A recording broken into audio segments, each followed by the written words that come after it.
Ņemot vērā, ka tuvojās jaunā 2015. gada Trofija Reidu turismu sezonu un ir parādījušies ļaudīm zināmi jautājumi, ko tad nozīmēs Trofija Reidu turismas šajā gadā, esmu aicinājis uz sarunu Edvīnu Baueru, jeb tautā plašāk zināmu bezceļu burvi, lai tad viņš pastāsta, kas varētu būt sagaidāms šeit turisma kausa sezonā, jo, kā vēsta statistika, tad Edvīns gatavos trases tieši pusē, jeb 3 no 6 posmiem. Sveiks, Edvīn! Sveiks, Krišjān! Paldies, ka uzaicināji šo sarunu.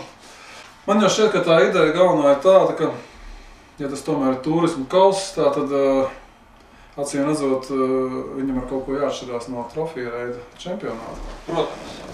Un lai arī attaisnot šo vārdu turisms. Un tā tad acīm redzot, tās tomēr ir vairāk vai mazāk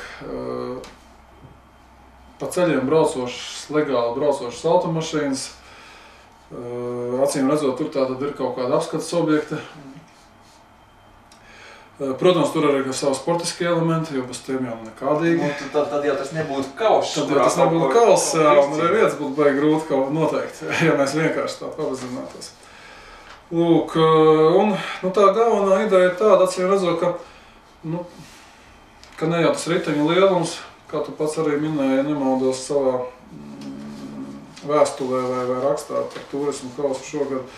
Ne jau riteņu lielums ir tas izšķirošais, un patiesībā arī tas, kā es mēģinu veidot šos te pasākumus vai trases, ja, turismu kausam un saviem tādiem sporta turismu pasākumiem, ir tomēr tas stūrmaņa darbs.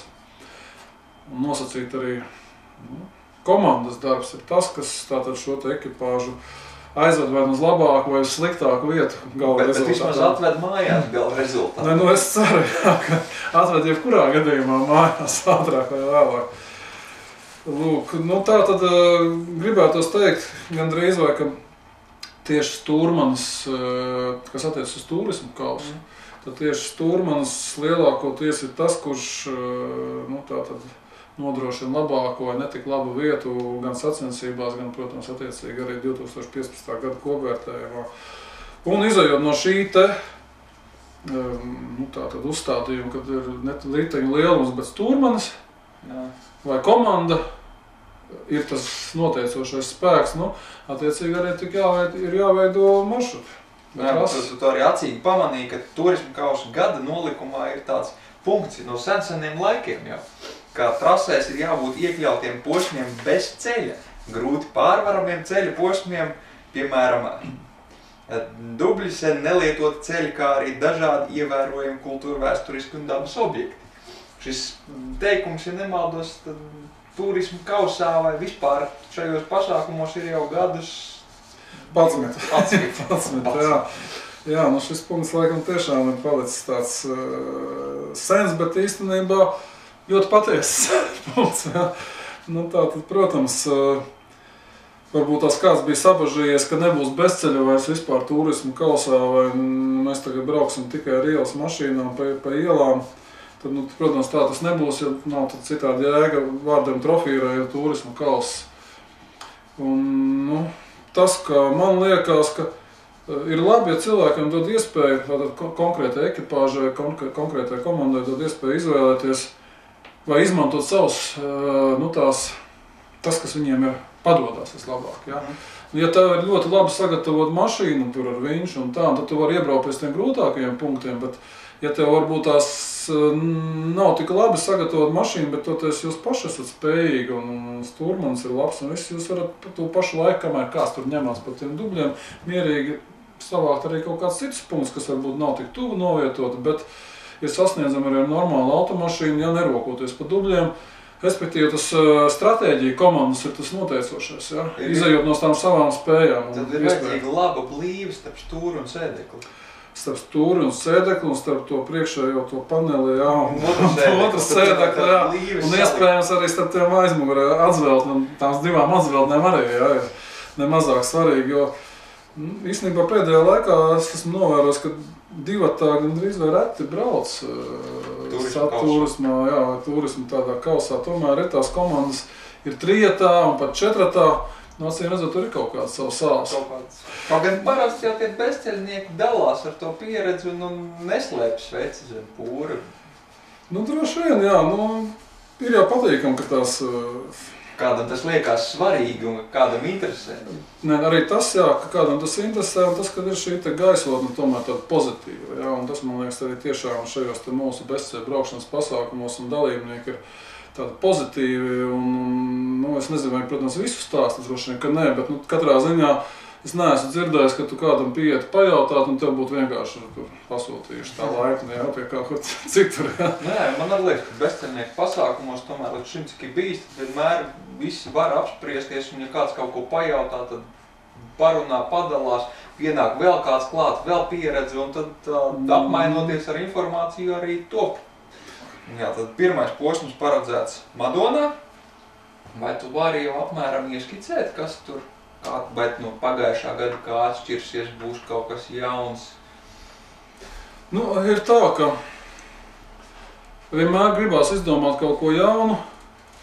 Nu, protams, arī šeit tiek izdomāts kaut kas jauns, bet šeit vienmēr ir mazliet, nu, es mēģinu arī nepārspīlēt ar to jauno, jo ir kaut kāds pārbaudītas vērtības un varbūt vēl liek sarežģīt kaut ko braucējiem, varbūt nevienmēr vajag. Lai nebūtu garlaicīgi un neteikt, ka tas jau tas pats vecais, tad, protams, nu, ir forši, ir kaut kas jauns. Tad tālāk Trophy Raid turisma kauss dosies Lietuvas virzienā, pasākums Gladiatori 4x4. Tur pēc tāda 5 gadus pārtraukuma atkal atgriežās Taurage, kur pēdējo reizi, kad bija pasākumā piedalījās, ja nemaldos, 120 automašīnas kopumā. Tā skaitā turisti bija 30 vai 40. Nu, tāds tiešām kūpli apmeklēts un interesants pasākums.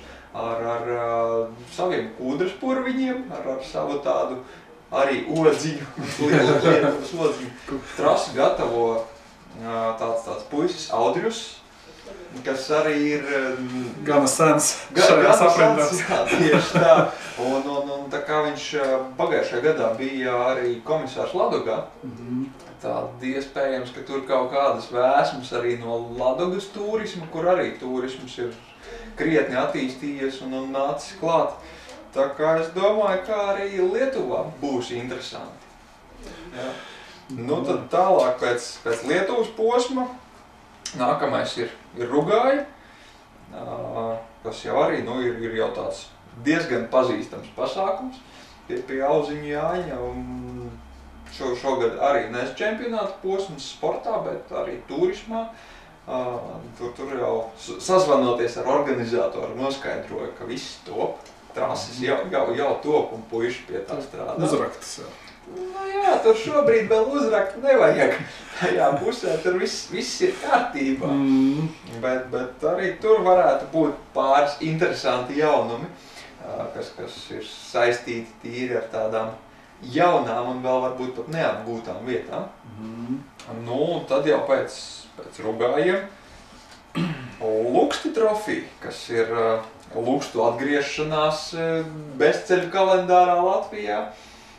Nē, nu, Luksta ir savā ziņā, manā skatījumā, Luksta ir unikāla ar to, ka... Tur notika arī pirmais Baltijas kausa posms Latvijā. Jā, varbūt tās, bet es tieši domāju unikāli ar to apveidot kaut kāds viņš ir. Tas, ka tur ir arī daudz mežu, bet tur ir šīs slavenās Lukstu pļavas, purvainās, kur ir, nu, plašas iespējas katram atrast savu pleķīti, kur nogriež. Jā, vīgriešu pļavas. Tā kā, nu, tur, protams, tas atkarīgs arī no gada laika, cik viņas tur ir aicinošas vai varbūt mazliet mazāk aicinošas.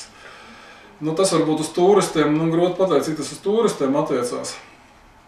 Bet, jā, protams, Lukstu ezers un šī te vieta, nu, tas ir, nu, lai visur būtu tik skaisti, jā, un tā tiešām, ka bezceļš ir tur patās ar roku var aizsniegt, viņš tur patās ir, tev nekur nav jābrauc, principā. Ja tu pārbrauc pāri vienam ceļam un jau esi bezceļā.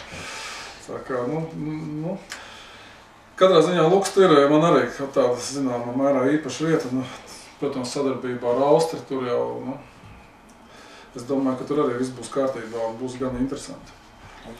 Un tad pēc Lukstiem, tā kā plānā ir doties vēlreiz uz Rugājiem, šoreiz Rugāja versija 2. Šoreiz daudz nopietnāk nekā pagājušā gadā, jo Rugājos notiks tas turisma kausa posms, tur ir tādas ļoti nopietnas ieceres. Tas gan pagaidām vēl nedaudz ir noslēpums, nevar visu gluži uzreiz atklāt, bet tur ir tādas interesantas un gutelīgas domas. Dubļainas ieceres? Dubļainas, tiešām dubļos, tītas un gremdētas ieceres.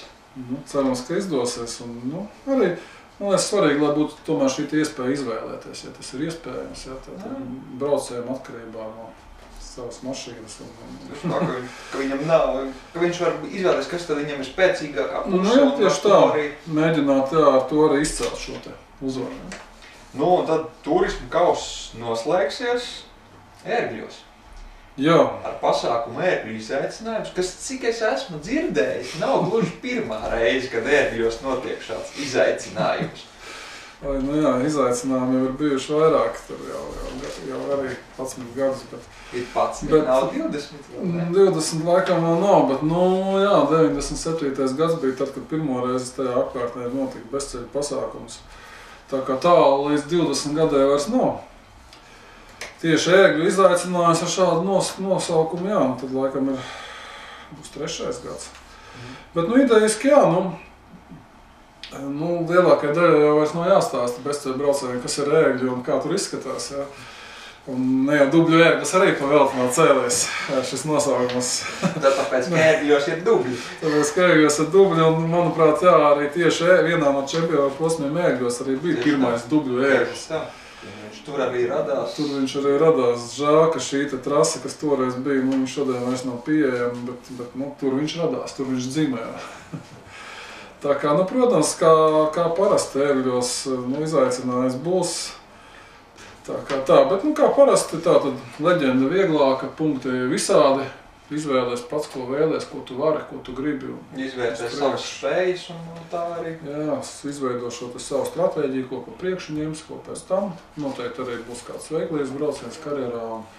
Manuprāt, pagājušajā gadā bija tāds ainavisks smuks karjeras un arī gana interesants. Un cerams, ka arī šogad mums tur izdosies sarunāt un uztaisīt interesantu trasīti. Tā kā Ērgļi būs. Tātad izaicinājums, un tur tad arī uzzināsim, kurš tad ir Latvijas labākais trofiju-reidu turists. Jā, pēc šī posma 19. septembrī, tad arī būs pilnībā skaidrība, kas tad 2015. gadā ir tas labākais, spējīgākais un turists. Latvijas lielturists trofiju-reidā. Lielturists trofiju-reidā, jā. Būtu jau ļoti jauki, ja kāds spētu iespraukties jaunais tajā trīniekā vai pieciniekā, kurš ir tāds diezgan nesatricināms. Pagājušais gads, bet bija viena ekipāža, tad pagājuši gadu Surens, Vilmārs Vidiņš. Viņi izcīnīja 2. vietu tajā diezgan trakajā sporta meistaru konkurencē. Jā, bija tāds, tas, protams, piedod tādu zināmu atkal asumu un neļauj aiznausties varbūt tās... Tiem senajiem puišiem, Tā kā tas uztur tādu, un īstenībā jau ir arī svarīgi, varbūt ir forši, ja ir šī lai tie cilvēki, arī tie, kas nav tie vadošie vai tie meistari, kad viņiem ir arī, viņi redz, ka ir šī iespēja mērķiecīgi un pareizi darbojoties, tomēr nokļūt, ja ne pirmajā vietā, tad vismaz cīnīties. Tad apmēram tā izskatās nākamais gads turisma kausā. Cerams, ka jums patiks un būs interesanti.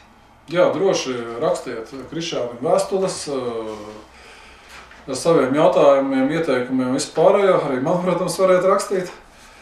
Un gaidām tiešām dalībnieks. Tiksimies trasēs, gaidām visus, kurus interesē apvidus braukšana un jo īpaši turismu kausā arī kaut ko interesanti ieraudzīt un šo sajust arī šo bezceļu braucēju tusiņu, šo atmosfēru īpašo, es domāju, ka tādas citur gluži nav. Varētu būt. Laipni gaidīt.